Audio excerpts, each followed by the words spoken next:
तो वास्तु कैसे इम्पैक्ट करता है कि अगर आपका घर का नॉर्थ ईस्ट, ईशान कोण, नॉर्थ ईस्ट, ये आपने खराब रखा हुआ जी। है, आपने लाल रंग लगा दिया, उस पर हैवी कर दिया, आपका हेडेक स्टार्ट हो जाएगा, आपके डेप्थ स्टार्ट हो जाएंगे, आपका कर्जा बढ़ना स्टार्ट हो जाएगा। वास्तु की सबसे बेस्ट रेमेडी है, अगर आपको कर्जा उतारना है तो आपको नॉर्थ ईस्ट, ईशान कोण जिसको बोला जाता है, उत्तर और पूर्व दिशा, सीधा गणपति बप्पा के जाओ, 2 लड्डू चढ़ाओ, हाथ जोड़ो और आ दो। ये ना लोग पूछते हैं कि कितनी रेमेडीज कब तक करनी है।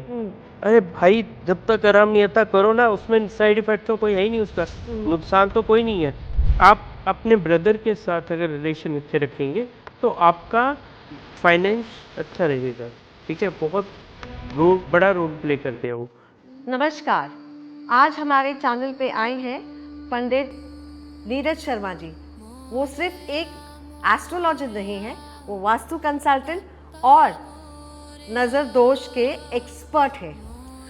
लेकिन आज का टॉपिक हमारा कुछ और है।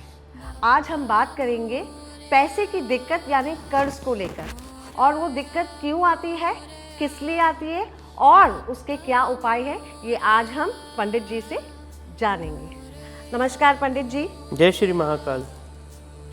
पंडित जी, सबसे पहले तो आपका बहुत बहुत स्वागत है हमारे इस एस्ट्रोलॉजिकल शो पर। एंड आपके बारे में हमने बहुत कुछ सुना है, तो आपने ये भी बताया कि आज आप स्पेशली जो पैसे की दिक्कत सभी लोगों को होती है उसके बारे में आप जानकारी देंगे। तो सबसे पहला प्रश्न ये है कि ये पैसे की दिक्कत आती क्यों है? पैसे की दिक्कत इसके लिए इंसान को आती है कि जो उसका कर्मा है, जो उसके पिछले जन्म में किए हुए कर्म है, वो अभी इस जन्म में कैरी फॉरवर्ड होते हैं। ठीक है, उसको तकलीफ़ इसके लिए होती है कि जो उसने बोया है वही काटता है इस जन्म में। पिछले जन्म में बोया है, इस जन्म में काटने आया वो।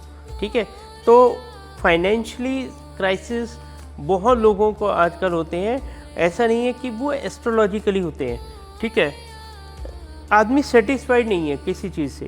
ठीक है, ये तो सही बात है। आज आदमी 100 रुपये अगर कमाता है तो उसको 200 चाहिए, जो 200 कमाता है उसको 500 चाहिए, जो 500 कमाता है उसको 1000 चाहिए।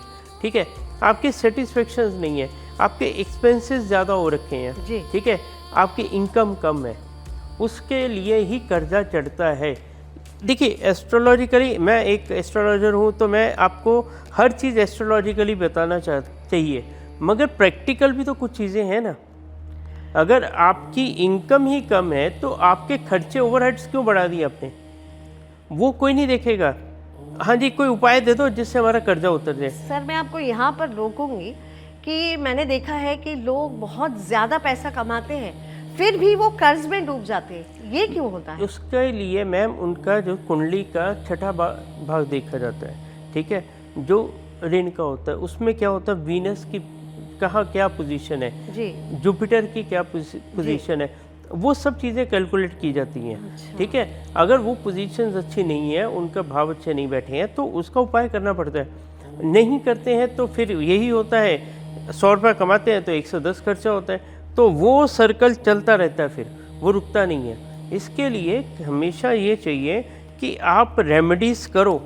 मैं फिर भी आपके पॉडकास्ट के थ्रू माध्यम से एक सबको मैसेज दूंगा, रेमेडीज़ करनी चाहिए, मैं उसके लिए मना नहीं कर रहा हूँ, बट किसी शक्ति को ज़रूर पकड़ो। ठीक है, किसी एक एनर्जी को जिसमें आपको बिलीव है उसको पकड़िए, उनके अपना पूरा समर्पण कर दीजिए, उनको सौंप दीजिए, फिर देखो तो आपकी लाइफ कैसे चलती है, बढ़िया चलेगी एकदम। कोई उसमें दो राय है ही नहीं है कि आपको रुकावटें। देखिए, जो आपने पिछले किए हैं, जो आप मिस्टेक्स करें, उसके स्पीड ब्रेकर्स तो आएंगे लाइफ में, वो तो आपको भुगत नहीं है। ठीक है, हाँ, कुछ राहत तो ज़रूर मिलेगी उसमें भी, अगर आपका कर्मा अच्छा है, आपकी भक्ति में दम है तो, नहीं तो आपको सब चीज़ें फेस करनी पड़ेंगी। धन और कर्ज का सबसे ज़्यादा असर कौन से ग्रहों का होता है? देखिए, धन जो रिलेटेड है, ठीक है, मैं वापस वही बोलूँगा, जुपिटर हो गया, वीनस हो गया, ठीक है, देन शनि महाराज हो गए, ये सब चीज़ें देखनी पड़ती हैं कि कर्जा तो नहीं दे रही हैं। ठीक है, अगर शनि महाराज जी नाराज हो गए तो कर्जा देंगे आपका उतरेगा नहीं, क्योंकि वो शनि धीरे धीरे चलते हैं, तो वो फिर धीरे धीरे हो जाते हैं, तो लाइबिलिटीज बढ़ती जाती हैं। इसके लिए हर चीज़ सिस्टमेटिकली है। हर ग्रह, मैंने पीछे काफ़ी पॉडकास्ट में बताया, हर ग्रह पैसा भी देता है और तकलीफ भी देता है। आप उसको किस तरीके से लेते हैं वो ज़्यादा इम्पोर्टेंट है। आप उसको किस भाव के साथ, उसकी नेचर क्या है, उसको समझ के अगर चलेंगे तो बढ़िया रहेगा, अदरवाइज तकलीफ आने वाली है आपको। अच्छा। आज हम बात कर रहे हैं कर्जे के ऊपर, ठीक है। आगे चल के मैं आपको कुछ ऐसी रेमेडीज दूंगा जी लास्ट में, ठीक है, जिससे कर्जा भी उतरेगा, जिससे आपका इनकम बढ़ाना चाहिए। कर्जा कैसे उतरेगा? इनकम बढ़ेगी तो कर्जा उतरेगा, नहीं तो नहीं उतर सकता। 5 लाख सैलरी लेने वाला भी परेशान है और 1 लाख सैलरी लेने वाला भी परेशान है, 50,000 सैलरी लेने वाला भी परेशान है। जैसे जैसे इनकम बढ़ती है वैसे वैसे लाइफस्टाइल बढ़ता है, ठीक है, एक्सपेंस बढ़ते हैं, फिर आदमी डेप्थ में आता है। तो ऐसा है कि ये जो कर्जा है ये स्ट्रेस रिलेटेड भी होता है, जैसे जैसे कर्जा बढ़ते जाता है आदमी स्ट्रेस में आता है तो वो और कर्जा बढ़ा लेता है। जैसे अगर उसने एक जगह से पैसा लिया हो तो वो उस कर्ज को चुकाने के लिए दूसरी जगह से पैसा उठाए, फिर तीसरी जगह से, तो वो स्ट्रेस के रिलेटेड भी है। Is it that? Yes, because of the pressure of the lifestyle, ठीक है। प्रेशर पड़ता है जिनका आपने पैसे देने हैं, प्रेशर पड़ता है कि कल ड्यू डेट्स हैं, ठीक है, तो उसमें क्या करेगा आदमी? बोरो करता है, फिर वो सर्कल में ऐसा फंसता है कि फंसता ही जाता है। इसका देखिए बेस्ट एकदम ना, चलो अभी बात निकली तो बेस्ट उपाय बताता हूँ। गणपति बप्पा की आराधना स्टार्ट कर दीजिए। अच्छा। बुधवार को गणपति मंदिर जाइए, 2 लड्डू चढ़ा के आइए, ठीक है। भले बुध अच्छा है या खराब है उस पर मत जाना अभी भाई। कुछ लोग जो जानकार, हमारे बहुत व्यूअर बहुत जानकार हो गए आजकल इंस्टाग्राम यूट्यूब देख देख के, तो वो बोलेंगे बुध खराब है तो क्यों, या अच्छा है तो क्यों। भाई नहीं, सीधा गणपति बप्पा के जाओ, 2 लड्डू चढ़ाओ, हाथ जोड़ो और आ जाओ, ठीक है। और ये ना लोग पूछते हैं जी कितनी रेमेडीज कब तक करनी है? अरे भाई जब तक आराम नहीं आता करो ना, उसमें साइड इफेक्ट तो कोई है ही नहीं, उसका नुकसान तो कोई नहीं है, फायदा ही फायदा है, थोड़ा हो जाए ज़्यादा हो, तो करते रहो ना, इसको कंटिन्यू करो। अच्छा पंडित जी, और एक चीज़ मुझे पूछनी थी कि बहुत सारे लोग घर लेते हैं, घर लेके वो वास्तु का आचरण करते हैं, कहते हैं कि हम वास्तु के हिसाब से घर लेंगे। कोई बोलता है ईस्ट वेस्ट फेसिंग होना चाहिए, कोई बोलता है नॉर्थ साउथ फेसिंग होना चाहिए। तो इसके बारे में कुछ बताइए। और ये जो वास्तु है क्या हमारे कर्ज को रिलेटेड कहीं कनेक्टेड है? देखिए वास्तु में क्या होता है, आजकल काफ़ी लोग ना, मैं देखा कि वास्तु के अकॉर्डिंग घर बना रहे हैं, सब सेटअप कर रहे हैं। जो लोग नहीं कर रहे उनको इम्पोर्टेंस ही नहीं पता वास्तु की एक्चुअल में। वो लोग सोचते हैं नहीं कोई इम्पैक्ट नहीं होता। अरे भाई वास्तु तुम्हारी लाइफ में बहुत ज़्यादा इम्पोर्टेंट है। तुम लोग ने, तुम्हारे आंख बंद करने से सूरज छुपेगा नहीं जी, ठीक है, वो रहेगा, ठीक है।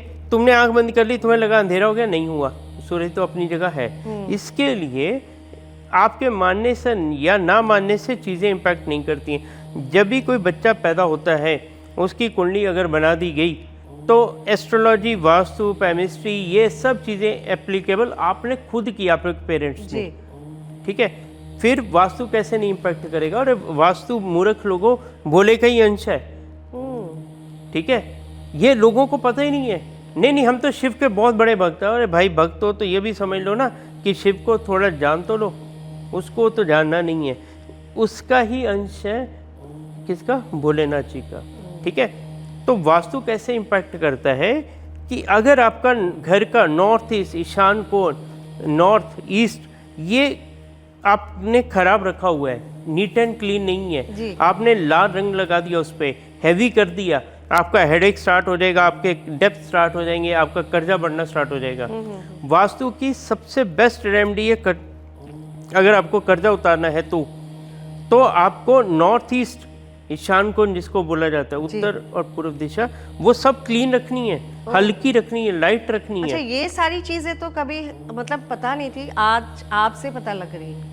मैम ये चीजें इंपॉर्टेंट है।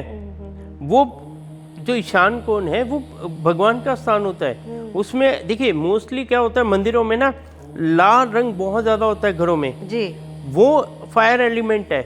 और वो जो नॉर्थ पॉइंट है वो पानी का है, आग और पानी का मेल नहीं होता है। कभी भी मंदिर में रेड कलर निकाल दो भाई। लेकिन हमने अक्सर देखा है मंदिरों में बहुत ज्यादा रेड कलर रहता है। हाँ, तो प्रॉब्लम भी तो वही रहती है। बिल्कुल आपकी बात सही है मैम। देखिए दो चीज़ें होती है, नज़रिया होता है जी किसी चीज़ को देखने का। अगर आप वास्तु के अकॉर्डिंग देखेंगे तो बिल्कुल नहीं चाहिए, मैं आपको क्लियर कट बता रहा हूँ। जी ठीक है, मेरा वो स्टेटमेंट नहीं होता आप करके देख लो होगा कि नहीं है, तो मेरा एक स्टैंड है तो है, नहीं है तो नहीं है। नहीं है। ठीक है, नहीं होना चाहिए, क्लियर कट वर्ड्स है, नहीं होना चाहिए। आप दूसरा कलर रखो, जो वाटर एलिमेंट्स का कलर है वो लगाओ। येलो और रेड बिल्कुल अवॉइड कर दो। ब्लू कलर लगाओ ना, स्काई ब्लू कलर करो ना। स्काई ब्लू तो नहीं, फिर वो हो जाएगा, ब्लू कलर करो। वो मुझे ऐसा लगता है वो सब सोचते हैं कि ये तिलक है, माथे का टीका है, मंदिरों में हम वही चढ़ाते हैं तो उसकी ज्यादा इम्पोर्टेंस होगी।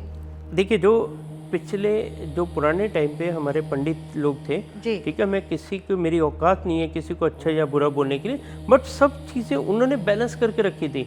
बच्चा पैदा होगा तो उनकी दक्षिणा, मुंडन हो गए तो उनकी दक्षिणा, बच्चा थोड़ा बड़ा हुआ शादी के लायक हो गया तो दक्षिणा, अगर घर में कोई भी नया कुछ शुभ कार्य हो रहा है तो दक्षिणा, कोई बुरा कार्य हो रहा है तो दक्षिणा। तो उन्होंने अपना प्रॉपर सेटअप करके रखा था।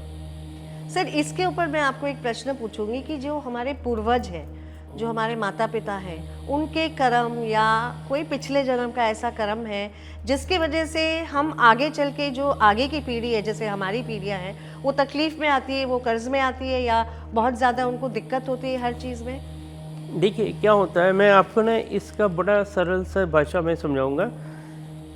अगर आपके ग्रह खराब हैं जी या आपके कर्मा खराब रहे हैं, जी ठीक है, तो आपको वैसे ही फादर मिलेंगे कि जिनको आपको तकलीफ देनी है। आपको वैसे ही मदर मिलेंगे जिनको आपको तकलीफ देनी है। उनके कर्म ऐसे खराब थे कि उनको वैसे ही बच्चा मिलेगा जो तकलीफ उन्होंने भोगनी है, ऐसे ही बच्चा मिलेगा जो उनको तकलीफ देगा।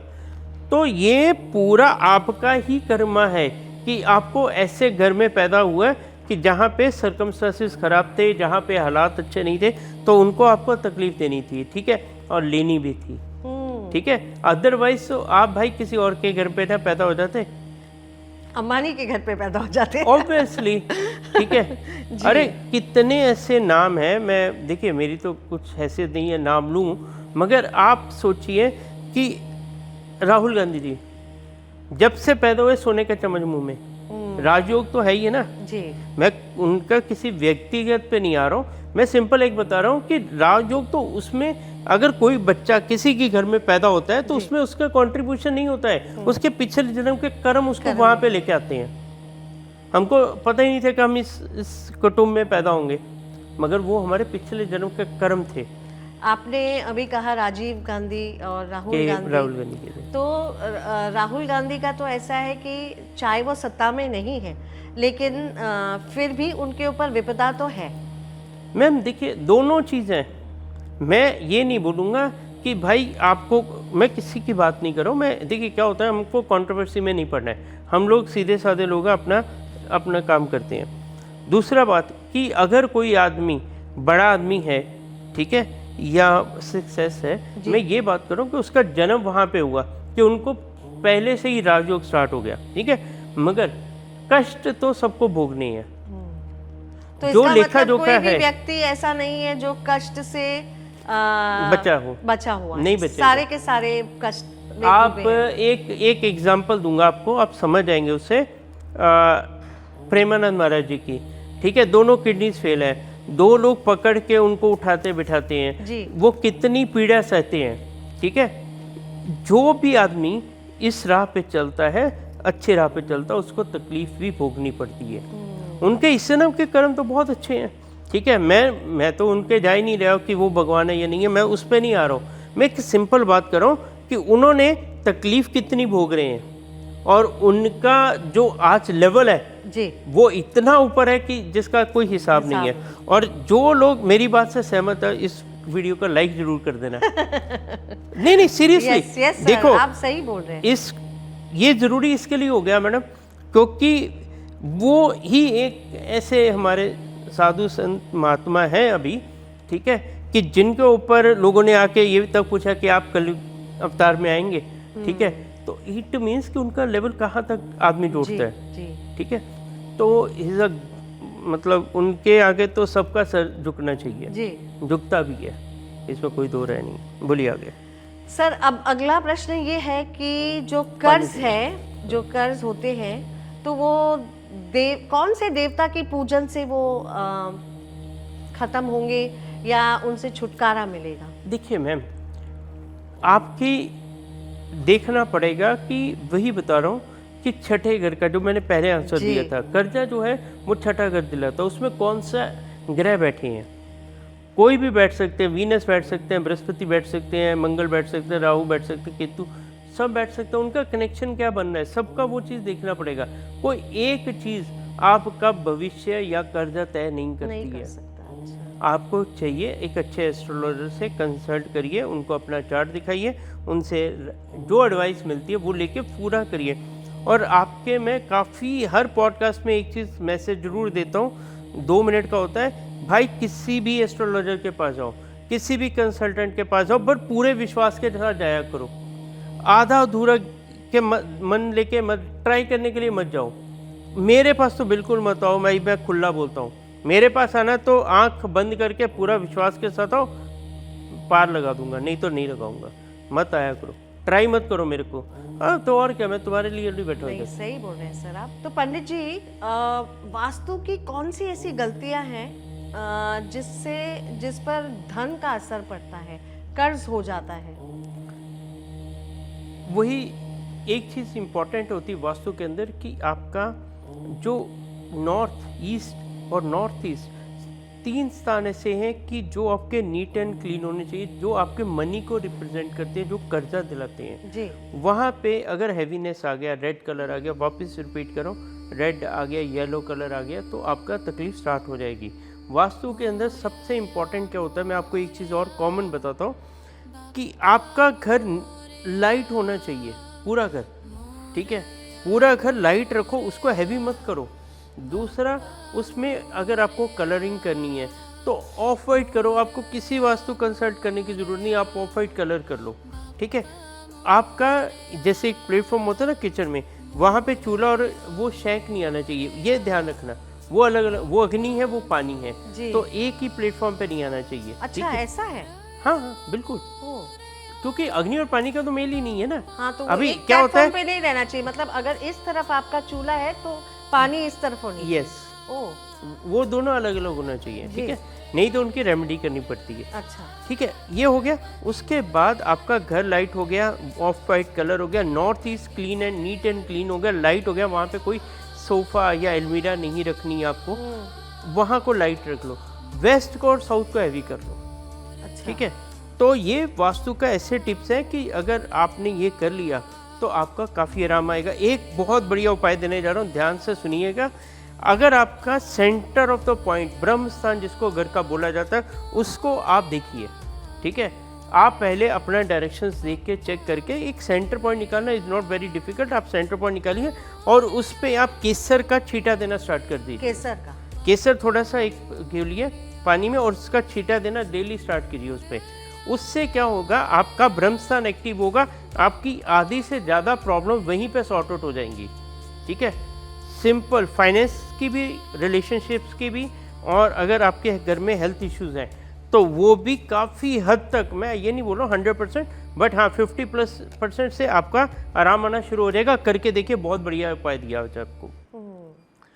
सर, आपने पहले बताया कि राहु, केतु, शनि, ये जो सब है बहुत ज़्यादा असर करते हैं एंड कर्ज के लिए कहीं ना कहीं रिस्पॉन्सिबल होते हैं। शनि देवता जी जो है वो कर्ज के लिए कितने रिस्पॉन्सिबल होते हैं और कैसे? देखिए, शनि महाराज जी न्याय के देवता हैं, ठीक है, ये समझ के चलिए। शनि देवता जी का काम क्या है? न्याय करना। अगर आपने पिछले जन्म में या इस जन्म में कुछ भी अच्छे काम कर्म नहीं करे हैं तो वो आपको 7.5 में उनकी महादशा में दंडित करेंगे, परेशान करेंगे, ढैया में परेशान करेंगे। मगर अगर आपके कर्म अच्छे हैं, आपकी सोच अच्छी है, आपने कुछ बुरा नहीं करा, तो शनि की महादशा में ही आदमी जज बनेगा, वकील बनेगा, IPS ऑफिसर बनेगा, करोड़पति भी शनि की महादशा में ही आदमी बनेगा, ठीक है।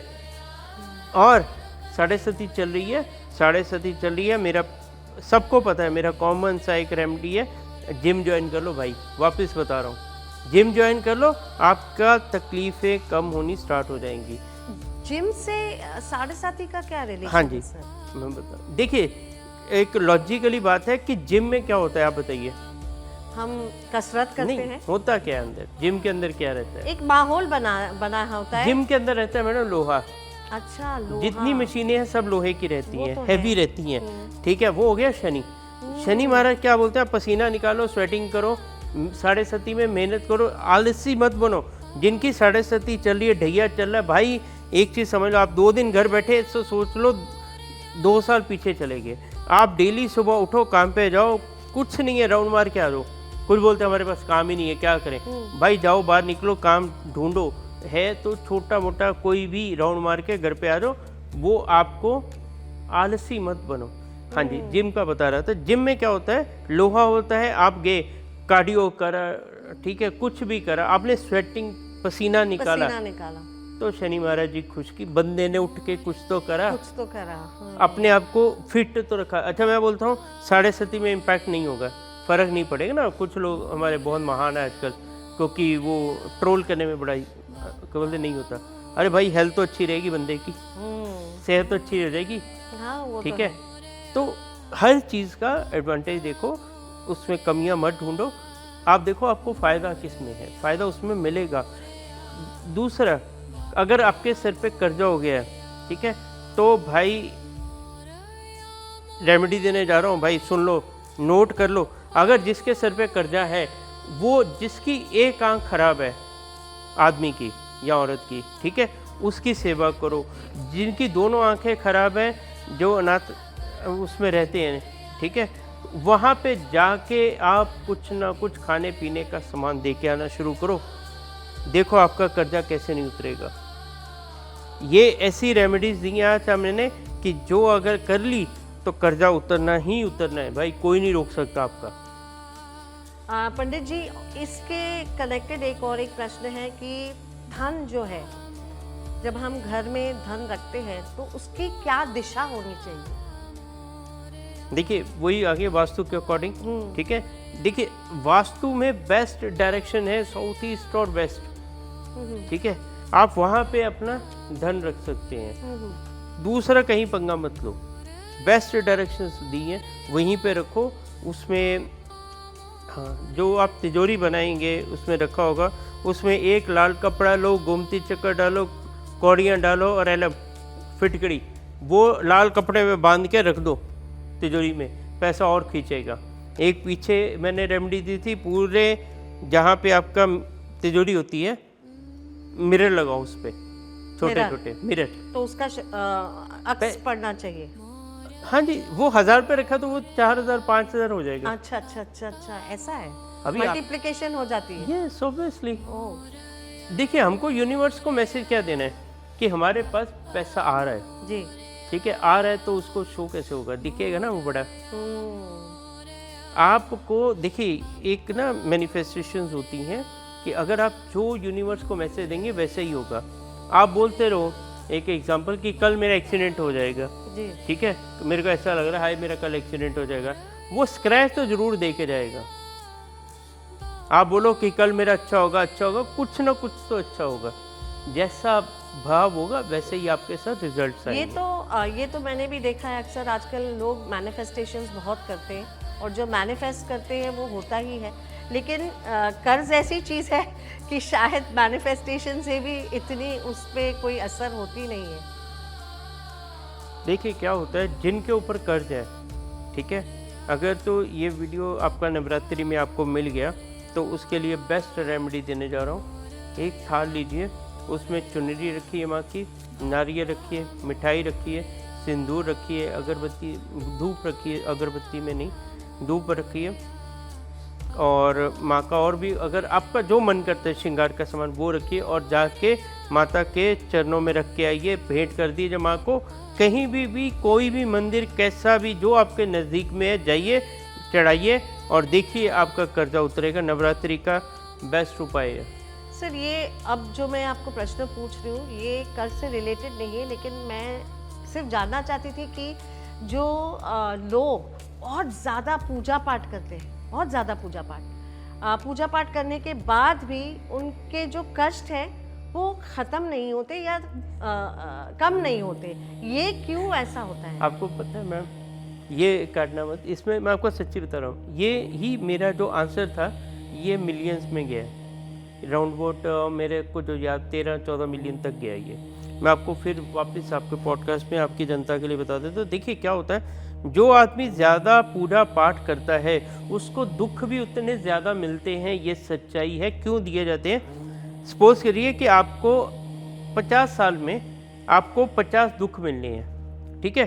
अभी आपकी भक्ति बहुत ऊपर हो गई, आपने कर्मा इतना अच्छा कर दिया, तो भगवान क्या करते हैं, वो जो 50 दुख है वो तो पिछले जन्म के आपके, वो तो आपको भोग नहीं है, वो 10 साल में कंप्लीट कर देगा कि भाई तेरे कंप्लीट हो गए 10 साल में। 10 साल में 50 दुख देके कंप्लीट, 40 साल आराम से भगवान की शरण में। जितनी जल्दी तकलीफ खत्म होगी उतना ज़्यादा बढ़िया हो जाएगा, ठीक है। पंडित जी कभी कभी तो तकलीफें ऐसी होती है कि बहुत ज़्यादा लंबी चल जाती है, तब तक समय खत्म हो जाता है। यही बता रहा हूँ, इसके लिए वहाँ पे भक्ति कम है आपकी। एग्जाम्पल वापिस समझिए, 50 साल एज है, 60 तकलीफें हैं, 10 कैरी फॉरवर्ड होएंगी। फिर जो इंसान, आपको पता है जो पुराने द्वापर त्रेता या जो युग थे, ठीक है, वहाँ पे आपको 10-10 हज़ार साल पूजा पाठ करनी पड़ती थी, ठीक है। कलयुग ही एक ऐसा है कि जिसको वरदान है कि 10 मिनट पूजा कर ली तो भाई 10,000 के साल के बराबर होगी। वो नहीं करनी हमको उपाय दे दो, हमको टोटने टोटके दे दो, वो कर लेंगे, भक्ति तो करनी नहीं। अभी मैं आपको बोलूं कर्ज के लिए आप जाइए भोलेनाथ पे अनार का रस चढ़ाइए, ये 7 सोमवार बोलता हूँ, लोगों ने 25-25 सोमवार कंटिन्यू हो गए अभिषेक करते हुए, ठीक है, चढ़ाते हुए उनको। वो क्योंकि छोड़ नहीं रहे, क्योंकि उनको फायदा दिख गया, ठीक है। मेरे पास ऐसे मैसेज आए, you are the game changer, you are the ये। मैं बोला भाई मैं कुछ नहीं हूँ, जो है भोले हैं, ठीक है। मैं तो एक जरिया भी नहीं हूँ, मेरी तो हैसियत ही कुछ नहीं है, ठीक है। मेरे को तो कुछ आता ही नहीं है, मगर हाँ भोले बैठे हैं तो सब कुछ है। सर इस पर मैं एक चीज़ बोलूँगी कि ये पर्सनल मेरा क्वेश्चन है आपको, कि मैं बहुत ज़्यादा भक्ति करती थी पहले, बहुत ज़्यादा, मतलब स्कूल कॉलेज से लेके मतलब काफ़ी एक समय तक मैंने बहुत भक्ति करी, लेकिन अब मैं बिल्कुल पूजा पाठ नहीं करती, मैं उसमें विश्वास ही नहीं रखती। मैं सिर्फ ये सोचती हूँ कि there is one immortal power जो हमको कंट्रोल करता है और उनकी वजह से हम चलते हैं और वो ही हमको चलाते हैं। तो ऐसा है क्या कि अगर नहीं भक्ति करो या पूजा पाठ नहीं करो तो that is going to affect you in any way? एक चीज़ बताइए मैम, वो शक्ति कौन सी है जो आपको चला रही है? कोई एक शक्ति है, कौन सी? अच्छा एक मिनट, मैं आपका जवाब दे रहा हूँ जी। आपको साइंस पे तो बिलीव होगा जी, ठीक है। I am not asking for the God, मैं साइंस की बात कर रहा हूँ। नासा ने एक ध्वनि आसमान में सुनी जो ओम बोल रही है, ठीक है। तो फिर वो क्या है, ठीक है, वो एक है मैसेज ना आपका कि आसमान में भी जो ध्वनि है वो ओम की है, ठीक है, भोलेनाथ, ठीक है। आपको देखिए मैं सबकी रिस्पेक्ट करता हूँ, सब मेरे लिए उतने ही पूजनीय है जितने भोलेनाथ। फिर हिमालय में चढ़ के दिखाइए ना, क्यों नहीं चढ़ पा रहे आप, ठीक है। आप जाइए ज्वाला जी, देखिए ना बगैर किसी नीचे गैस के कुछ के अग्नि कैसे प्रज्वलित होती है, कितनी पानी का छिटा दो कितनी ऊपर जाती है। ये तो हमारी संस्कृति में सनातनों के पास ऐसे 1000 एग्जाम्पल्स हैं, ठीक है, कि जो भाई की साक्षात दिखते हैं, ठीक है। आप काशी चले जाओ, हर एक चीज़ मिलेगी आपको, हर एक चीज़ काशी में मिल जाएगी। आप चलिए मेरे साथ उज्जैन चलिए, ठीक है, जाके वाइब्रेशन चेक करिए, कितनी बॉडी में वाइब्रेशन आती है, तो वैसे ही आ जाएंगी। अगर भगवान है तो है, उसमें शक देखो मैम, आप मानोगे नहीं, मैंने पहले भी आपके बोला, आपके आंख बंद करने से सूरज डूबेगा नहीं। सूरज है तो अपनी जगह है, चंद्रमा है तो है, ठीक है। आप मानो या नहीं मानो तो उसमें कोई आपको जबरदस्ती नहीं है, ठीक है। मगर आप एक नाव में बैठे हो, ठीक है, और आपके हाथ खाली हैं, नाव चलाने वाला वो है, ठीक है, नाव चलाने वाला वो है, वो ही आपको डुबोएगा, वही आपको पार लगवा लेगा, ठीक है। तो वो तारेगा तभी जब भी आपको। अच्छा एक चीज बताइए मैम जी, बड़ा छोटा सा एग्जांपल दे रहा हूँ, आप बस में ट्रेवल किया कभी? जी किया। तो ड्राइवर को जानते हैं आप? ड्राइवर का हिस्ट्री देखा आपने कि उसने नशा तो नहीं कर रखा, कैसे चला रहा है, गाड़ी ठोक तो नहीं देगा कभी आप प्लेन में बैठते हैं तो पायलट की इंटरव्यू ली पहले जाके आपने? नहीं। ट्रेन में बैठते हैं तो ड्राइवर का पूछा कि भाई नाम क्या है, कैसे चला रहा है, तूने सीखा कभी, ठीक है, मालगाड़ी चलाता था, उसके बाद इधर है, क्या है, कभी हिस्ट्री ली? कभी भी नहीं। ट्रस्ट के साथ बैठ जाते हो। तो जो हमारे को दिखते हैं भोलेनाथ, कृष्ण जी, हनुमान जी, माता रानी, जो सामने है हमारे, उन पे ट्रस्ट क्यों नहीं? नहीं, ऐसा नहीं है कि ट्रस्ट नहीं है। तो पूजा पाठ शुरू करो ना। पूजा पाठ, मैं आपसे वही कह रही थी कि मैंने पूजा पाठ बहुत की, लेकिन मैंने उस पूजा पाठ के जरिए और वो पीरियड में बहुत कष्ट भी उठाए। हाँ, तो वही तो समझा रहा था मैं आपको 10 मिनट पहले कि कष्ट कट के ना आपके, कष्ट कटते और करते तो और कट जाते। देखो अपना, आज के ज़माने में आदमी अपना कंफर्ट जोन के हिसाब से एक स्टेटमेंट रेडी कर लेता है, ठीक है, जिसमें वो कंफर्ट है, जिसमें उसको आराम है, जो उसकी सोच को समझ में आता है। बट भाई हर जगह तुम्हारी सोच सही नहीं होती है, हर जगह तुम्हारे को कंफर्ट में नहीं रहना होता है। अगर कंफर्ट में रह के आदमी सक्सेस मिल जाती तो फिर सोने जब तक आग में से नहीं निकलता उसकी वैल्यू नहीं पड़ती है, ठीक है। जो आदमी मेहनत नहीं करता उसका कोई जानता नहीं है, ठीक है। तो इसके लिए हार्ड वर्क, मेहनत हो गया। आपको अपने शरीर को जितना आराम देंगे, आपको लग रहा है आराम दे रहे हो आज, कल आराम होगा? नहीं होगा। आप मेहनत करो, रनिंग में रहो, किसी की शरण में रहो। मैं वापस आपको बोल रहा हूँ, जिसका भी दिल करता है, ठाकुर जी में लगता है ठाकुर जी में रहो, बालाजी में लगता है बालाजी में जाके रहो, ठीक है, वैष्णो देवी माता में लगता है वैष्णो देवी माता जाओ, ठीक है, भोलेनाथ के पास जाना, भोलेनाथ के पास, 12 ज्योतिर्लिंग है, कहीं चले जाओ भाई, सब जगह आराम है। जी पंडित जी, आपकी ज़रूर ये एडवाइस मैं लूँगी and I will try continuing to do bhakti. आगे से मैं ज़रूर श्रद्धा पूजा पाठ शुरू कर दूँगी। बेशक ज़्यादा नहीं होगा लेकिन ज़रूर होगा। देखिए, जो इंसान ये सोचता है कि भगवान भक्ति करने के बाद मुझे कुछ नहीं मिला, ठीक है, वो मूर्ख है। मैं मूर्ख ही हो गई इसका मतलब, ठीक है, आपकी बातों से मुझे यही लग रहा है कि मैं मूर्ख हूँ। देखिए क्या होता है, सही इसके लिए बोलते हैं ना, गुरु बिना गति ज्ञान नहीं, वो तो ठीक है, न गति है न ज्ञान है, ठीक है। तो कोई ना कोई तो एक आदमी को ऐसा एडवाइजर चाहिए कि जो आपको सही राह पे लेके आए। आप भटक जाओ। देखिए मैम, जो आदमी सुबह मेडिटेशन स्टार्ट करते हैं उनको गंदे ख्यालात, डरावनियाँ, ये वो सब आते हैं, मगर जो आदमी उसमें से निकल गया फिर वो आदमी भगवान को पा लेता है। वही टाइम इम्पोर्टेंट होता है इंसान का।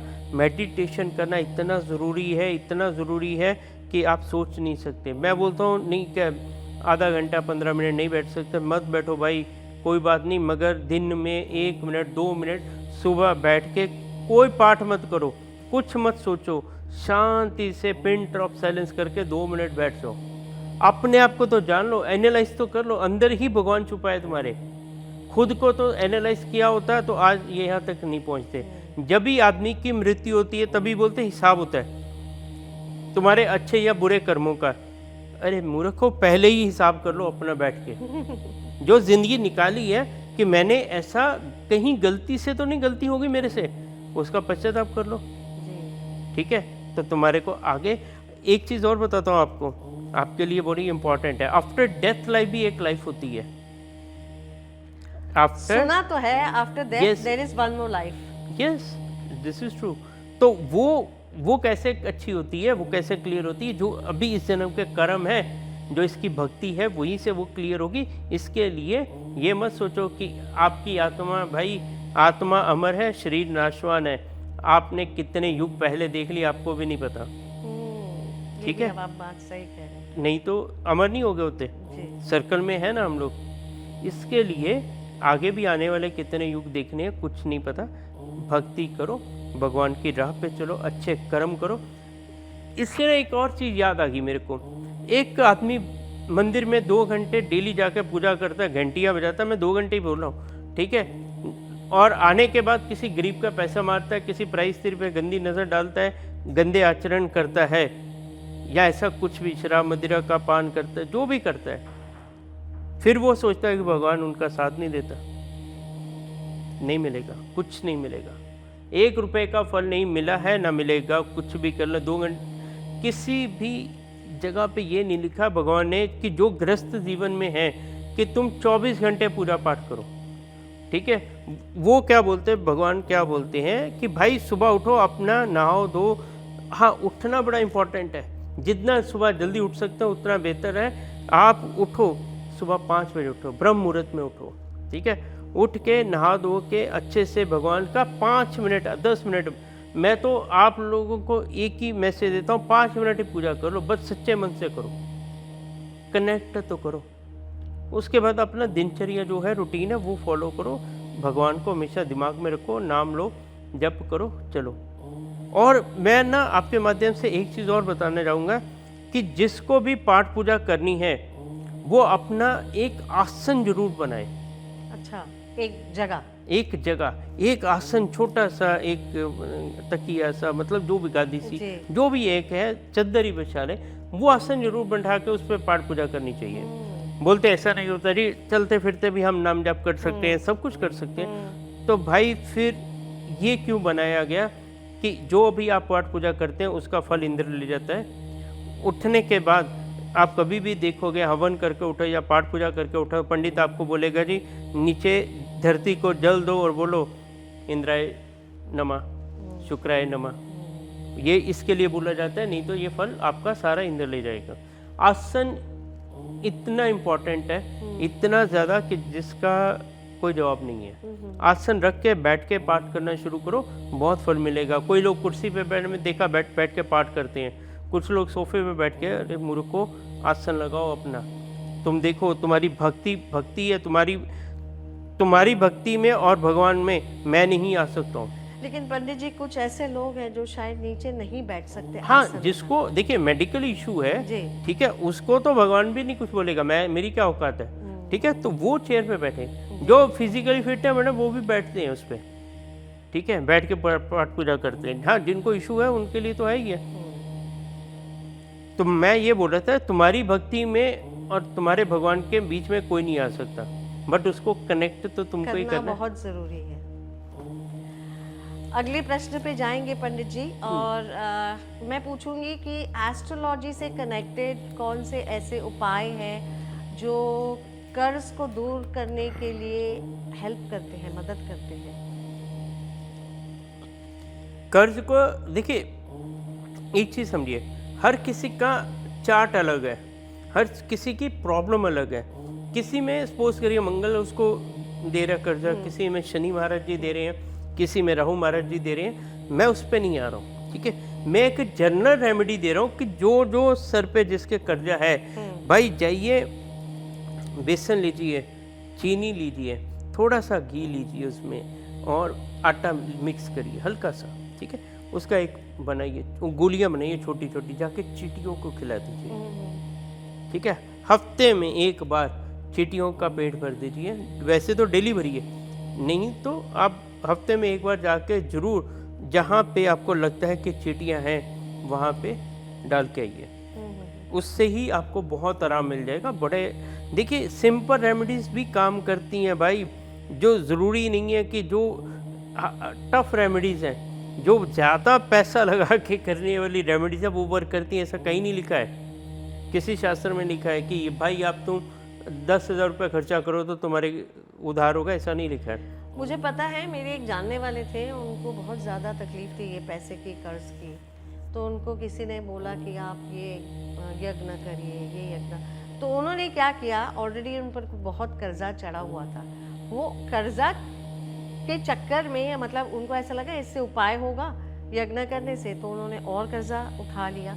एंड ऐसी स्थिति आई कि एंड इन द एंड वो यज्ञ पे यज्ञ करते गए, and in the and he collapsed, मतलब वो ही चले गए, खत्म हो गया। तो मतलब ये तो गलत एक देखिए चीज है। एक चीज़ बताइए, गलत कुछ नहीं है। एक चीज़ समझिए, अगर आप किसी कान के डॉक्टर के पास गए तो वो कान की दवाई देगा, जी वो हर चीज़ आपको बोलेगा ये कान के साथ रिलेटेड। आँख के डॉक्टर के पास गए तो आँख के देगा, ठीक है। अगर किसी हार्ट के डॉक्टर के पास गए तो वो हार्ट के हिसाब से दवाई देगा। जी अरे भाई, जिसको जितनी नॉलेज है वो उतना ज्ञान देगा ना। आपको डिसाइड करना कि आप किसको चूज कर रहे हैं, चूज करेंगे। ठीक है। अभी होता क्या है कि लोग मेरे पास, मैं बता रहा हूँ, हज़ारों की तादाद में तो नहीं बोलूँगा, मतलब 100-500 लोग ऐसे आते हैं मेरे पास, आते रहते हैं कि हमारा चार्ट देख दो जी, कुंडली देख दो। अरे कुंडली तुम्हारी ओके है भाई, तो उसमें कोई दोष ही नहीं है, दोष ही नज़र का है, ठीक है। तो तुमने मेरे से पहले जो 10-20 लोगों को कुंडली दिखाई, अगर ठीक होना होता तो उनसे ही हो जाता, मेरे पास आने की ज़रूरत ही नहीं पड़ती। बिल्कुल। उन्होंने उस एंगल से देखा नहीं, बस ये फ़र्क है, उनको आता नहीं है, उनको समझ नहीं आता। मतलब गलत गाइडेंस देकर उनको और तकलीफ में डाल दिया। सिंपल। अगर किसी के घर में वास्तु दोष है, आप उसको 4 टोके करवा दोगे, रेमेडीज करवा दोगे, मैं मानता हूँ तुम्हारी नॉलेज बहुत अच्छी है, 4 टोके हो गया, मगर वास्तु नहीं देखोगे तो कहाँ से ठीक होगा फिर? उसकी प्रॉब्लम तो वास्तु दे रहा है उसको। मैं ये समझाना चाहता हूँ कि पहले फाइंड आउट करना सीखो, प्रॉब्लम कहाँ पे है। तुम कुंडली देखी तो हर चीज़, एक बात बताइए, अगर हर चीज़ कुंडली से बैलेंस होती तो फिर वास्तु, नज़र दोष, हाथ जो पाम बोलते हैं, स्वर विज्ञान भोलेनाथ का दिया हुआ, ठीक है, टैरो कार्ड्स, न्यूमरोलॉजी, फिर ये सब चीज़ें असिस्ट ही नहीं करती, फिर क्यों आई मार्केट में? मतलब आपका कहने का मतलब है कि इसमें नजर दोष भी कहीं ना कहीं बहुत इम्पोर्टेंट रोल प्ले करता होती है। ओह, आप आज से सिंपल सी बात है मैम, मैं किसी को डरा या वो नहीं कर रहा हूँ, मेरा डराना काम नहीं है, मैं अवेयरनेस के लिए बता रहा हूँ कि भाई आज जो भी आप अच्छा या बुरा अपनी लाइफ के साथ करते हो उसको सोशल मीडिया पे मत दिखाओ, ठीक है, मत दिखाओ, आप अपने तक रखो। लेकिन आजकल सोशल मीडिया प्लेटफॉर्म ऐसा हो गया है कि आप अगर कोई खाना भी खा रहे हैं तो वो दिखा रहे हैं। मैं इसका ना एक बड़ा सिंपल सा आपको उदाहरण दूंगा, आप समझ जाना। जी सबसे पहले अगर आपने कहीं खाना खाने गए, आपने डाली, तो उसको देख के अगर 100 लोगों ने आपका वो रील देखी, जी तो क्या मेरे को गारंटी देते 90 लोग तो जले होंगे, ठीक है, कि ये भाई आज बड़ी हवा में उड़ रहे हैं, ये तो भाई खाना खाने जा रहे हैं, हमको तो बोलते पैसा नहीं है। सिंपल एग्जाम्पल दे रहा हूँ ये, ठीक है। कुछ लोग तो बोलते हैं कि ये हमारे सामने बोलते रहते हैं भाई कुछ नहीं आज तो एंजॉय कर रहे हैं। छोटी छोटी खुशियाँ दिखा के आप दूसरों को से अपनी लाइफ डिस्टर्ब करवा रहे हो, खुद मत छेड़ो उनको। आपने खाया, आपकी फैमिली ने खाया, एंजॉय किया, बात खत्म हो गई। हाँ, डालना है ना, अगर आपको बहुत खुजली होती है कि भाई हम तो इंस्टाग्राम पे डालेंगे, यूट्यूब पे डालेंगे, व्हाट्सएप पे डालेंगे, डालना है तो भाई एक गाड़ी लो 70-80 लाख की, ठीक है, वो डालो कि भाई मैंने इतनी बड़ी गाड़ी ली, ठीक है, या आज मैंने 5 BHK का घर लिया, वो डालो। वो देख के आपको नजर नहीं लगेगी, ये भी फर्क बता देता हूँ। वो देख के वो क्यों ऐसा क्यों हाँ वही तो बता रहा हूँ, वही पे आ रहा हूँ। वो देख के वो जलेंगे, वो नजर लगाने के बारे में सोचना ही बंद कर देंगे। वो खुद अपने पाँव पे कुल्हाड़ी मारेंगे लोग। अच्छा। अरे यार इसने ले लिया, हम तो कुछ नहीं कर पाए। वो अपने आप को क्रिटिसाइज करेंगे, तुम्हारे को नजर नहीं लगेगी। इसके लिए बड़े लोगों को कभी नजर नहीं लगती। नहीं, बड़े बूढ़े तो जो भी कहते थे वो अब समझ में आता है। जैसे मैंने आपसे पहले भी कहा था कि जो बड़े बुजुर्ग थे वो बहुत सारी चीज़ें और बहुत सारी पाबंदियां लगाते थे नज़र को लेके, और एस्ट्रोलॉजी तो इतनी उनके इसमें नहीं थी, वास्तु की भी नॉलेज नहीं थी तभी। लेकिन नहीं मैम, नज़र, मैं आपसे सहमत नहीं हूँ। वास्तु की अगर नॉलेज नहीं होती ना तो हमारे बुजुर्ग शौचालय घर पे बनवाते, बाहर नहीं जाते वॉक करके। तो इसका मतलब शौचालय जो घर पे बनाया है दैट इज नॉट राइट। क्या घर पे जो होती है टॉयलेट ही सबसे ज़्यादा नेगेटिव होती है घर पे। अगर मैं बोलता हूँ कि अगर सपोज कीजिए किसी ने, आज के ज़माने में भी ऐसे जानकार हैं जो एक प्लॉट लेके अपना घर बना रहे हैं, तो वो अभी अटैच्ड बाथरूम या टॉयलेट नहीं बना रहे हैं, वो सेपरेट बना रहे हैं। अच्छा, पहले एक चीज़ बताइए, पुराने ज़माने में क्या लैंड की कमी होती थी? नहीं होती थी, ठीक है। मगर आप देखिए पुराने घर कैसे बने थे, किचन एक साइड में होती थी, सोने के जो रूम्स है वो अलग बने होते थे, टॉयलेट पूरा बाहर होती थी। क्यों होते थे? हाँ, नहीं अभी भी गांव में बाहर ही हैं, जितने टॉयलेट्स हैं वो बाहर ही है। कोई कोई तो टॉयलेट्स भी नहीं है, वो तो जंगल जाते हैं। ब्रह्म स्थान पे तुलसी लगा दी जाती थी। ये क्या मूर्ख थे? नहीं। ये अगर एक चीज बताइए, आप हड़प्पा की संस्कृति निकाल लो, मोहनजोदड़ो की आप निकाल लो, पुरानी हमारी सभ्यताएं जो खुदाई करके निकली हैं वो बहुत ज़्यादा एडवांस थी, वो बहुत ज़्यादा नॉलेजेबल थे उस टाइम के लोग, ठीक है। उनका साइंस इतना आगे था कि आप सोच नहीं सकते हैं। तो आप ये सोचो कि अभी के लोग क्या मिस्टेक्स करे हैं। अभी के लोग यही मिस्टेक्स करे हैं कि पुरानी जो चीज़ें उसको फॉलो नहीं करना है, हमको अपने कंफर्ट के हिसाब से सब चीज़ें चाहिए, तो फिर भुगतो। ये तो आपने सही कहा। भुगत रहे हैं। बहुत सारी बातें याद आती हैं जो हमारे पूर्वज से उनकी। आगे बढ़ते हैं पंडित जी। अब ये ऐसा है कि जो सुख समृद्धि होती है घर में, ये कौन से आध्यात्मिक एस्ट्रोलॉजिकल उपाय से you can get rid of it? देखिए वहीं पे आ गया वापस हमारा क्वेश्चन कि सुख समृद्धि पैसा ये लेके आते हैं। देखिए मैं आपको एक चीज़ बताता हूँ, शुक्र देवता है हमारे, ठीक है, राक्षसों के गुरु हैं। वो अगर पैसा देंगे आपको और अगर वो अच्छे भाव में बैठे हैं तो घर बंगला गाड़ी सब दे देंगे। अगर वो गलत भाव में बैठे हैं और वो आपको धन आ गया तो आपको गलत आचरण भी आएंगे, आप गलत चीज़ों में पैसा भी इन्वेस्ट करोगे, आपका जाएगा, ठीक है। अभी राहु महाराज जी की बात कर लेते हैं। राहु महाराज जी एक ही रात में आपको इतना धन दे देंगे जो आपकी औकात से बाहर होगा और बाद में झटके से ले भी लेंगे, ठीक है। अभी आता है सबसे इंपॉर्टेंट ग्रह जुपिटर, बृहस्पति देवता। वो अगर आपने ज्ञान से कोई पैसा कमाया, कोई आपने समझदारी से राइट वे में पैसा कमाया, तो वो आपकी जिंदगी भर साथ चलेगा, ठीक है।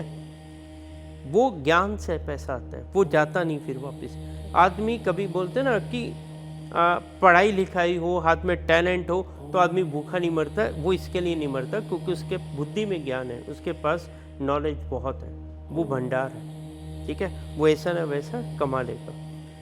अभी एक ग्रह और है हमारा बुध ग्रह, ठीक है, वो जिसके साथ बैठते वैसी हो जाती है, मगर बुद्धि मून चंद्रमा और बुध ग्रह यही मैनेज कर लेते हैं। अगर मून खराब हो गया, अगर कोई आदमी सोचता है कि मैं माँ को दुखी करके कमा लूँ, वो करोड़ों रुपया भी कमा ले, सुखी नहीं रहेगा। जिसकी माँ दुखी जिससे, वो हमेशा दुखी। जिसकी माँ बाप खुश, वो हमेशा खुश रहेगा।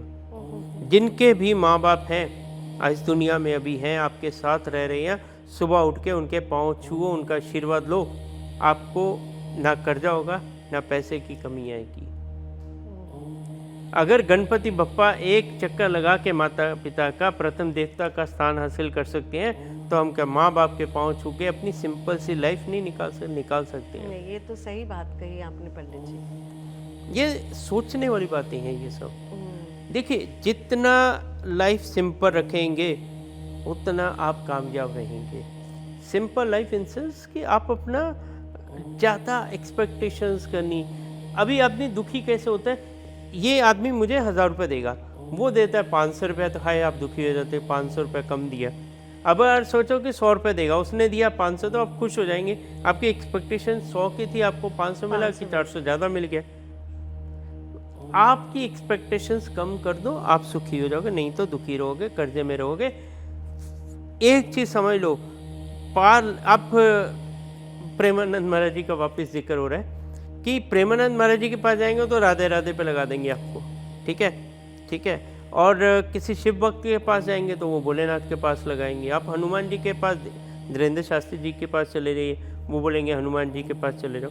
अरे ये सब पावर सेम है, ये रास्ते अलग अलग है, मगर पहुंचती मंजिल एक ही है, पावर वही है, ठीक है। कभी विष्णु जी चलाते हैं सृष्टि, कभी भोलेनाथ चलाते हैं, बस, और कुछ नहीं है, यही है दोनों, ठीक है। मेरा कहना यह है कि आप किसी भी फॉर्म में किसी भी एनर्जी को, किसी भी पावर को, किसी भी देवी देवता को मानोगे तो तुम्हारा भला होगा, नहीं तो नहीं होगा, ये कंफर्म है, ठीक है। ये मेरी रिक्वेस्ट है कि भाई आप किसी ना किसी का लड़ पकड़ लो, तो आपको मेरे जैसे हजारों एस्ट्रोलॉजर्स की ज़रूरत नहीं पड़ेगी। बहुत बढ़िया कहा पंडित जी आपने, और शायद मेरी भी आंखें खुल गई, और आपका एडवाइस लेके मैं भी थोड़ा सा शुरू कर दूंगी पूजा पाठ। बिल्कुल बिल्कुल करिए। अब हम चलते हैं अगले प्रश्न पर, क्योंकि हम कर्ज की बात कर रहे हैं और आपने कहा कि मैं कर्ज चुकाने के लिए एस्ट्रोलॉजिकल और वास्तु के साथ मिलकर क्या क्या उपाय आप सजेस्ट करेंगे? मैम देखिए, इसमें क्या होता है, उपाय इतने होते हैं कि आपके चार्ट को देख के बनाने चाहिए, ठीक है। जो आपका एस्ट्रोलॉजर बोले वो करना चाहिए, बट बेसिकली जैसे मैंने चीटियों का दिया आपको एक उपाय, और चलो मैं दे देता हूँ। आप ना, अगर किसी को जेन्युइनली आपके पास रिसोर्सेज कम है या आप कहीं दूर नहीं जा सकते, तो आप गाय की सेवा जरूर शुरू करो। गाय की सेवा, गुड़ खिलाइए, चारा डालिए उसको, ठीक है। जो दिल करता है, आपकी ज़्यादा हैसियत नहीं है, 2 केले खिला दीजिए। अच्छा, जुपिटर के लिए, ठीक है। तो वो आप अगर सेवा गाय की करते हैं तो 100% आपके सब ग्रह बैलेंस भी होंगे, ठीक भी होंगे। आप भोलेनाथ के पास चले जाइए। आपको चलो एक रेमेडी देता हूँ अभी। जो इंसान एक्चुअल में ये मुक्त होना चाहता है इससे, जाके भोलेनाथ पे अनार का रस चढ़ाए। मैं आपको वापस रिपीट करूँ, अनार का रस। अनार का रस घर से 2 चम्मच निकाल लो, अच्छा। ज़्यादा बड़ी ऐसी नहीं है, 2 चम्मच निकाल लो, जाके शिवलिंग पे चढ़ाओ, अनार चढ़ाओ, जल चढ़ाओ, हाथ जोड़ो और आ जाओ, ठीक है। ये रोज करना है? ये आप सोमवार के सोमवार कर लो। अच्छा, आप बाकी सोमवार काम कर लो, मंडे के मंडे कर लो, तो भी आपको फ़ायदा हो जाएगा। रोज कर लेंगे तो बहुत बढ़िया बात है, ठीक है।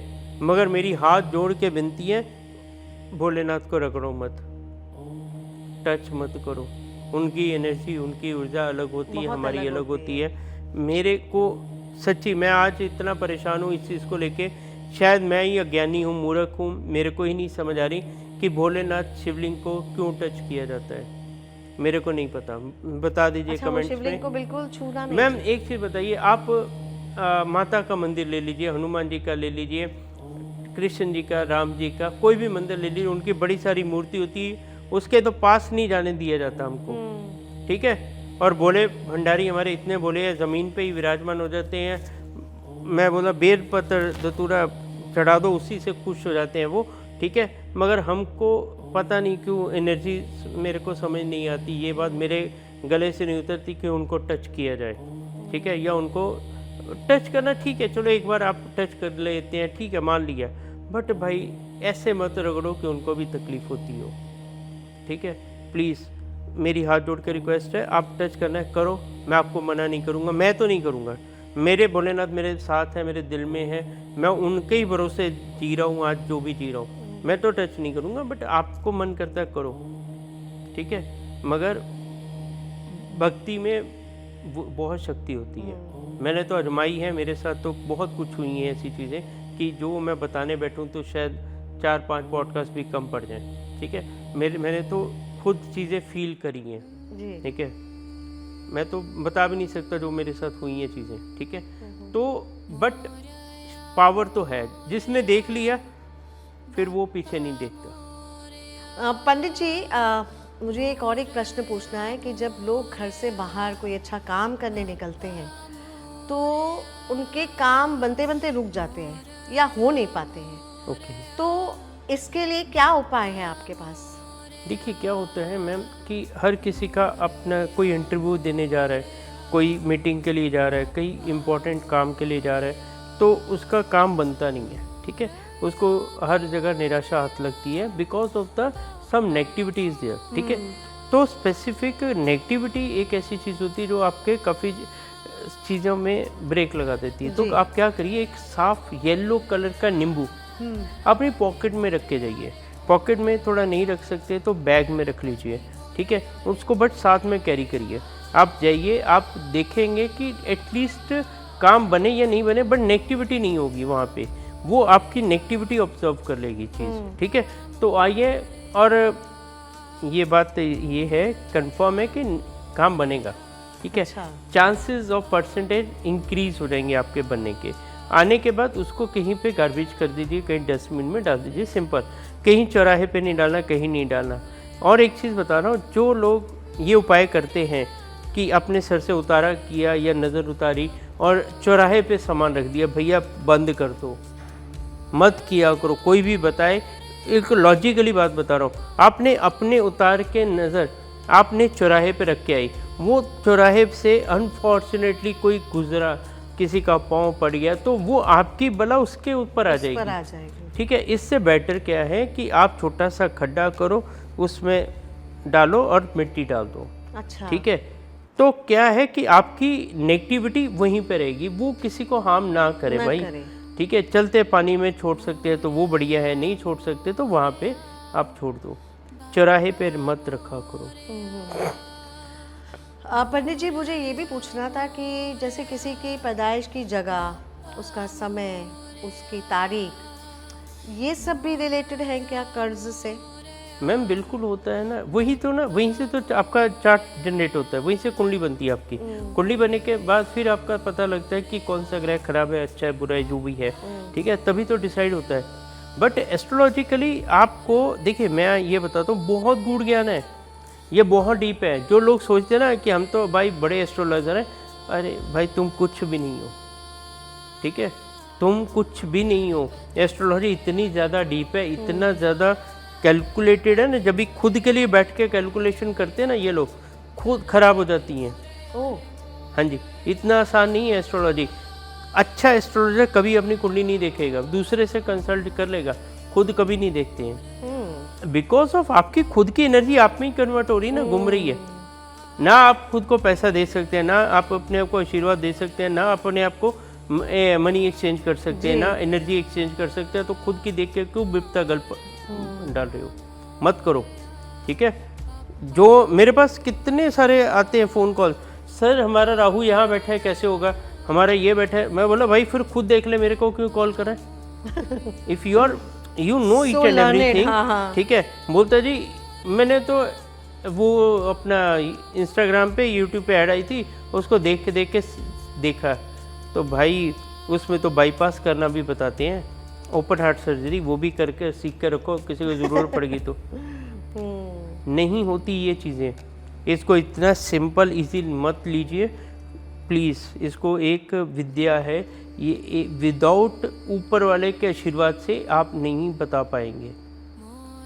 इंट्यूशंस बहुत काम करती है इसमें। जो लोग ये बोलते हैं ना कि सिर्फ जी calculations, is not so easy. ठीक है, इसके लिए आप प्रॉपर एक जानकार आदमी पकड़िए, वो डिसाइड करना तो आपका काम है ना। हम कैसे समझें जी ये जानकार है कि नहीं है। अच्छा, तुम्हें बड़ा पता लग जाता है पहले कि ये आदमी अच्छा है कि बुरा है, तो एस्ट्रोलॉजर अच्छा बुरा नहीं समझ आता आपको? क्यों नहीं आता? क्योंकि ऐसा होता है ना कि बहुत सारे एस्ट्रोलॉजर्स जो बने हुए हैं, जो ढोंगी है, वो क्या करते हैं, सिर्फ पैसा बटोरने की कोशिश करते हैं लोगों से। तो वो तो सब अच्छा ही अच्छा बताते हैं। एस्ट्रोलॉजर सबसे बढ़िया मुझे जो लगता है वो होता है जो आपको सबसे पहले आपकी गलतियां गिनवाता है, आपकी बुराइयां दिखाता है और आपको बताता है कि आपके लिए क्या अच्छा नहीं है, ना कि वो बताए कि क्या अच्छा है। देखिए क्या होता है, दूसरे को इम्प्रेस करके, दूसरे को खुश करके आप पैसा तो ले सकते हो। ठीक है, बुराई करके पैसा नहीं मिलेगा ना, इसके लिए पहले अच्छाई करनी पड़ती है उनकी। ठीक है, बताना पड़ता है तुम बहुत अच्छे हो, इसके लिए ये रीज़न है। ठीक है, बट ये लाइन ऐसी है कि जिसमें एक सिंपल ट्रांजैक्शन होती है, आप पॉजिटिविटी देते हैं और नेगेटिविटी लेते हैं। ठीक है, तो उसके साथ अगर आप मनी एक्सचेंज नहीं करेंगे तो भाई मैं तो बिल्कुल बंद कर दिया। मैं आपको क्लियर बता रहा हूँ, मैं विदाउट मनी एक्सचेंज काम नहीं करता हूँ। ठीक है, एनर्जी एक्सचेंज करनी बहुत ज़रूरी है। क्यों? वो मूर्ख लोग ये सोचते हैं कि हमारा फ्री में देख दो चार्ट, हमारे को एडवाइस कर दो, क्या आपका क्या जा रहा है? अरे मेरा कुछ नहीं जा रहा, तुम बर्बाद हो जाएगा। कैसे हो जाएगा वो भी बता देता हूँ। मैंने तुम्हारा चार्ट देखा, तुमको एडवाइस किया, तुम्हारे को 4 रेमेडीज बताई, मेरा तुम्हारे पे एहसान हो गया और तुमको मेरा एहसान उतारने के लिए 10 जन्म भी लेने पड़ जाएंगे, उसका क्या? मैं तुम्हारे को अपने एहसान के नीचे क्यों दबाऊं? ठीक है, यू डू ना, जितना तुम्हारी कैपेबिलिटी है मनी एक्सचेंज करो, तुम अपना लो, तुम भी फ्री, मेरा भी कर्मा भी ओके। जी जी, ठीक है, सही है। कभी कभी मैम किसी का 5 रुपया भी देने के लिए वापस जन्म लेके आके देना पड़ता है। जो अभी किसी ना बड़े कॉमन सी बात है, किसी हस्बैंड वाइफ को अगर बच्चा नहीं होता है तो वो बड़े दुखी होते हैं, परेशान होते हैं, ठीक है। उनको ये नहीं पता होता नहीं हो रहा तो उल्टा अच्छा है, तुम्हारा कर्जा खत्म हो गया, तुम्हारा लेना देना खत्म हो गया दुनिया से, तुम का मोक्ष की तरफ चल दिए। क्या पता तुम्हारा आखिरी जन्म हो, इसके लिए भगवान ने दिया नहीं जी। ठीक है। वो नहीं सोचना है, उनको सिर्फ मटेरियलिक चीज़ें चाहिए, पैसा दे दो, उसके बाद गाड़ी दे दो, बंगला दे दो, ऐशो आराम दे दो, वो यहीं पे रह जाता है, वो सोचते नहीं है लोग, ठीक है। इसके लिए मेरे को किसी ने पूछा था कि तुम्हारे पास कितना पैसा है, ये वो तुम ऐसा बोल रहे हो। और भाई मेरे को जो चाहिए मेरा भोलेनाथ दे देगा मेरे को, मेरे भोलेनाथ बाबा बैठे हैं, वो अपने आप संभाल लेंगे। मेरी टेंशन छोड़ दो, तुम अपनी टेंशन कर लो, पहले अपनी चिंता करो।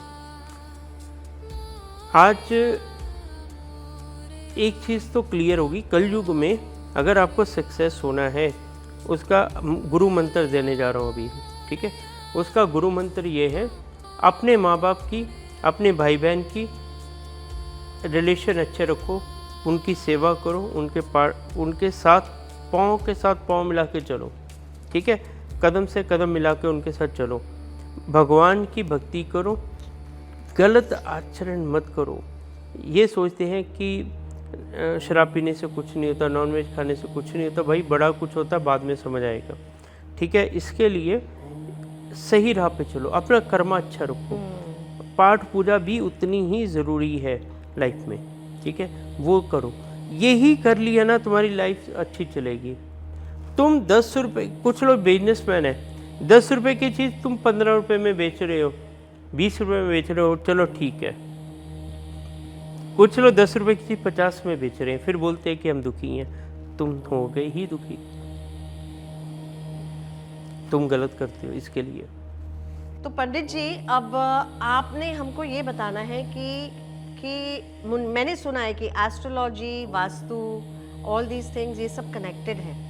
तो हमको एक के बाद एक वास्तु रिलेटेड, एस्ट्रोलॉजिकली आप उपाय बताते जाएं, ताकि ये कर्ज जो है, जो सभी का एक बहुत बड़ी परेशानी हुई पड़ी है, उससे मुक्ति मिले। चाहे थोड़ी थोड़ी स्लोली आए, आहिस्ता आहिस्ता आए, लेकिन मुक्ति मिल जाए। ओके देखिए, एक ना मेरे दिमाग में अभी सबसे बड़ी बात है कि मंगल बड़ा इम्पोर्टेंट होता है इसमें, ठीक है। जो दो भाई आपस में झगड़ा करके बैठ जाते हैं, किसी एक को बर्बाद होना तय है उसमें। अच्छा, ठीक है। मेरी ये दिवाली आने वाली है, ठीक है। दिवाली में ना मेरी एक सबसे रिक्वेस्ट है कि जिसके भाई बहन नाराज़ बैठे हैं, जाके मिठाई दीजिए और कोशिश करिए उनको मनाने की। माने नहीं माने कोई बात नहीं, आप अपना कर्म करा, आपने ट्राई करा, बाकी उनके ऊपर है, छोड़ दो, ठीक है। बट जो भाई एक दूसरे के साथ लड़ाई झगड़ा करेंगे, ठीक है, तो दोनों को फाइनेंशियली लॉसेस होंगे। ये जिसने समझ लिया वो अपने भाई से झगड़ा नहीं करेगा एटलीस्ट, ठीक है। जो वाइफ ये चाहती है मेरा हस्बैंड अच्छा हो, फाइनेंशियली स्ट्रांग हो जाए, उनके भाई से भी ज़्यादा स्ट्रांग हो जाए, तो पहले आप अपने हस्बैंड के और देवर या जेठ के रिलेशन अच्छे करवा दीजिए, फिर आपको ये सुख मिलेगा। अच्छा। पक्का मिलेगा, ठीक है। और जो चाहते हैं कि फाइनेंशियली अच्छे हो जाए, ठीक है, वो घर पे जो आपकी वाइफ को पसंद है, समोसे, गुलाब जामुन, जो भी आइसक्रीम, वटेवर, जो भी छोटी मोटी चीज़ें, वो वीकली एक बार अचानक से लेके जाइए। अच्छा, उसको खुश करिए, ठीक है।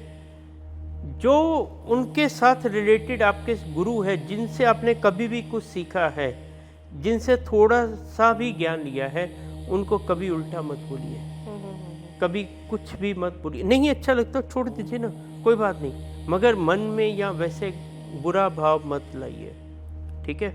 उससे भी आपका सूर्य खराब होगा। आप अपने ब्रदर के साथ अगर रिलेशन अच्छे रखेंगे तो आपका फाइनेंस अच्छा रहेगा, ठीक है। बहुत बड़ा रोल प्ले करते हैं वो। फिर वीनस आ जाता है। वीनस में क्या होता है, अगर आप वाइफ को जो भी पसंद है, ठीक है, समोसे हैं, गुलाब जामुन है, देन पेस्ट्रीज, केक, व्हाटएवर, जो भी छोटा मोटा, ठीक है, वो आप वीकली उनको बताए बगैर लेके जाइए, तो उनको भी लगे कि वीनस अच्छा हो। दिस इज अ रेमेडी, ठीक है, मक्खन वाली बात नहीं, ये रेमेडी है। लेकिन पंडित जी, एक मैं यहाँ आपको रोकूंगी कि अगर कोई भाई बहन का रिश्ता नहीं अच्छा, जैसे आपने कहा कि बहन है तो उसको भाई को खुश रखना है, तो उसका जो धन की ये है वो बढ़ती रहेगी। मैं उस पे ही आ रहा था। हाँ, लेकिन अगर रिलेशनशिप अच्छा नहीं हो तो क्या? वही बता रहा हूँ ना जी। देखिए, अगर दोनों में गैप है, ठीक है, कोई डिस्प्यूट्स है या जो भी है, एक बार तो ट्राई कर लो अपनी तरफ से। एक बार तो आप अपना क्लीन करो, ठीक है, मन साफ करो कि भाई मैंने ट्राई करी, हुआ नहीं हुआ वो बात की बात है, ठीक है। आपको अगर कोई आके पूछे तुमने एफर्ट्स क्या किए ठीक करने के लिए, तो आप बोल सकते हो मैंने किया था बट नहीं हुआ, बात खत्म हो गई, ठीक है। अगर आप बोलो कि मैंने एफर्ट्स भी नहीं करने, मेरी गलती नहीं है, तो भाई फिर वैसे ही चलेगा, तुम भी कहीं ना कहीं गलत हो। मगर एक बार ट्राई करो। देखो, कोई इंसान बुरा या अच्छा या बुरा नहीं होता, उसका समय अच्छा या बुरा होता है, ठीक है। अगर नहीं हो रहा तो छोड़ दो, वो अपने घर में खुश, हम अपने घर में खुश। ट्राई तो करनी चाहिए प्लीज़, ठीक है। दूसरा, जो इंसान ये सोचता है कि मैं गवर्नमेंट जॉब लूँ, आजकल बड़े बच्चे ट्राई करें गवर्नमेंट जॉब के लिए, भाई सूर्य देवता को जल दो, थोड़ा सा एक चुटकी चावल और चीनी डाल के सूर्य देवता को जल दो, अपने पिता के साथ उल्टा मत बोलो, पाँव छुओ, आशीर्वाद लो, उनके साथ बना के रखो, तो सूर्य देवता खुश होंगे, तो गवर्नमेंट जॉब पक्का दिला देंगे आपको। ये भी ध्यान में रखने वाली बात है। जो लोग ये सोचते हैं कि हमको पैसा धन चाहिए, ठीक है, और वो कहाँ पे जाए कि जहाँ पे उनको मन की शांति मिले, सुकून मिले, उनके काम बने, उनको पैसा मिले, ठीक है, तो भोलेनाथ पे जाइए। एक गिलास पानी, थोड़ा सा एक कच्चा दूध का चम्मच, ठीक है, वो बना के आप डेली करना चाहिए। वैसे तो जाके भोलेनाथ पे अर्पण कीजिए, बेलपत्र दीजिए, चढ़ाइए, आपको देखोगे एक दिन में तो फर्क नहीं पड़ेगा, ठीक है, बट बहुत जल्दी आपके लाइनअप स्टार्ट हो जाएंगे काम, ठीक है। आपको समझ में नहीं आएगा कहाँ से पैसा आ रहा है, कहाँ से शांति आ रही है। लोगों के पास पैसा होता है बट रात को नींद की गोलियां खा के सोते हैं, पता नहीं क्या क्या करते हैं सोने के लिए। कुछ लोग मैंने ऐसे भी देखे हैं, उनका मन भी नहीं करता ड्रिंक करने को, बट नींद नहीं आती तो ड्रिंक करके सोना पड़ता है। आपको बगैर ड्रिंक किए भी नींद आनी स्टार्ट हो जाएगी।